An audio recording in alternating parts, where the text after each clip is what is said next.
আসসালামু আলাইকুম। প্রিয় এসএসসি 26, 27 এবং 28 ব্যাচ, কেমন আছো তোমরা? আশা করি সকলে অনেক অনেক ভালো আছো। তো চলে এলাম তোমাদের মাঝে আরও একটি নতুন এমসিকিউ ভিডিও নিয়ে। এই এমসিকিউটা থাকছে তোমাদের বীজগাণিতিক রাশি চ্যাপ্টারের গণিতের। আচ্ছা, চলো এমসিকিউটা আমরা শুরু করি। দেখো কি বলছে, X square plus Y square is equals to 4xy। এটা উদ্দীপকে দেওয়া আছে। এখন বলছে X square by Y square plus Y square by X স্কোয়ারের মান কত? আচ্ছা দেখো, এমসিকিউটা দেখে কঠিন লাগতে পারে, কিন্তু এটা আসলে অনেক সহজ। কীভাবে? আগে যেটা দেওয়া আছে ওটা আমরা একটু তুলে নেব। কী দেওয়া আছে? X square is equal plus Y square is equals to 4xy, তাই না?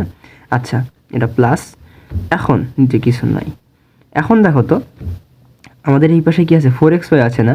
আমরা যদি উভয় পাশে xy দ্বারা ভাগ করে দিই তাহলে কেমন হবে বলো তো? X square divided by X Y plus Y square divided by X Y is equals to 4।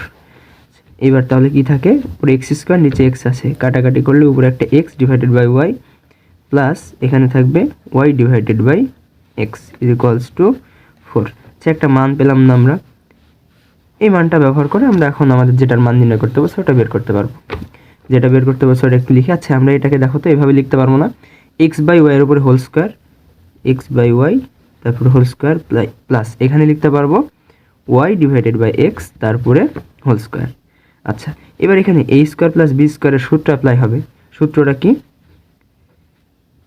A plus B whole square minus 2 A B. ঠিক আছে, দেখো তো, এক্স এক্স কাটা ওয়াই ওয়াই কাটা, তাহলে কি থাকে এখানে? X by Y plus y by x whole square. দেখো তো, আমরা এইটার মানই তো বের করে রাখছি। এটার মান কত? 4। তাহলে মান বসাই দাও। 4 square minus 2 is equals two 16 minus 2 is equals two 14। তাহলে আমাদের অ্যান্সার কোনটা? অ্যান্সার খ নাম্বার 14।